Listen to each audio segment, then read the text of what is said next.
Okay, this is chapter 4 in the Gray Music Factory Genesis story. And this chapter is called? And this one is called Matt Goes to the Big City. With all the shining lights. This story begins, Steve and I have been writing quite a while. We're both in the Silicon Valley.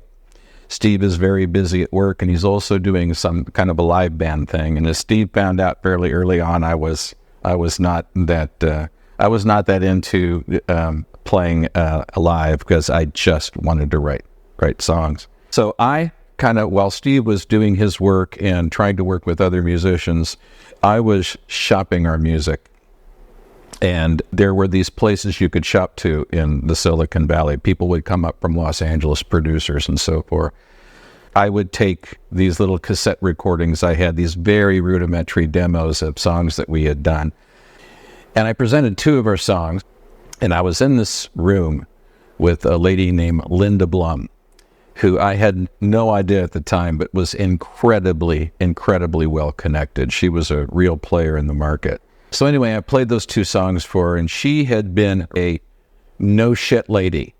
And then she listened to our first song, How I Feel Tonight, and I'll never forget, she put her head down and she let it play all the way through. That was like 4 minutes and 20 seconds. And I thought she was just at her wit's end and she was going to tear into me. And when it was done, she says, I want to hear more from you guys. And she said, well, why don't you come down, visit, bring everything you got, all the material you got, and let's take a listen.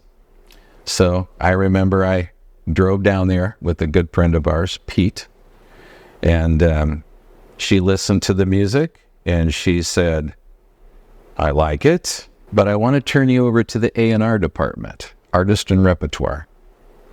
Understand, artist and repertoire is where you're the performer.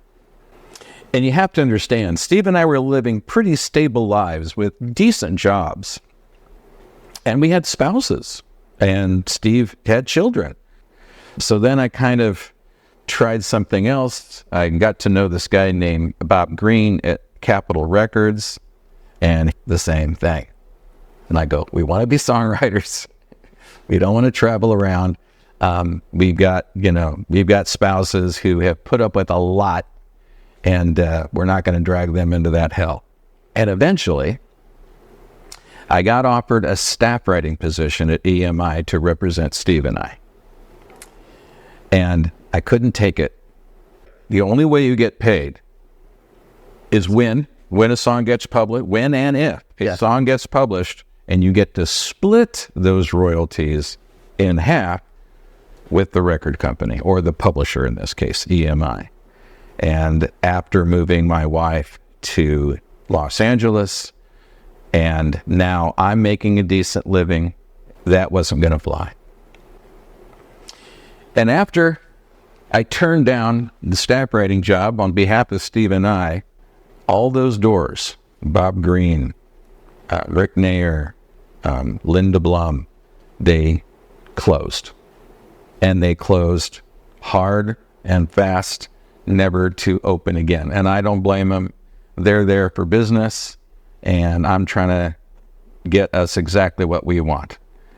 We got a lot of attention. We got a lot of encouragement, but it's way more complicated than you think. It is very hard to be committed to family and kids and be a starving artist.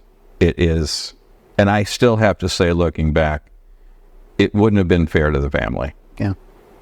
No matter how, if we had become successful, the aches and pains of getting there would have been traumatic. It would have been very hard on the family. We tell ourselves we dodged a bullet. The reality is that it would have put our families through too much. I don't know if they could have taken it. Well, I don't know if we would have been able to keep our families. Yeah, we probably wouldn't have. And how would that have worked out? Well, that would have been traumatic. So what we're saying is we actually did have some opportunities to do this when we were younger. Yeah. But it would have involved risking our families. And that was just someplace we couldn't go. Yeah. And no regrets. And we have no regrets about that. We've had a great life, and as you're going to find out in the next chapter, is how we continued to write. Hey, If you liked anything you've heard here, if you enjoy listening to us rant on about the old days, give us a like. You know, it really helps the YouTube algorithm. If you'd like to follow us, we're going to keep coming up with content. Any comments below, please let us know. We read them all. So until next time. Till next time. See you. Say good night, Gracie. Good night, all. Good night.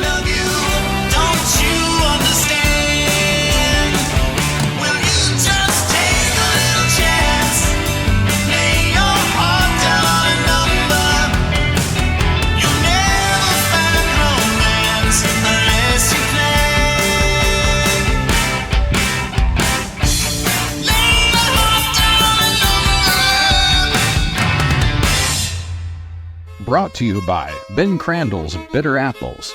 They're cheap because they taste just awful. That's Ben Crandall's Bitter Apples, when you can't afford the good ones.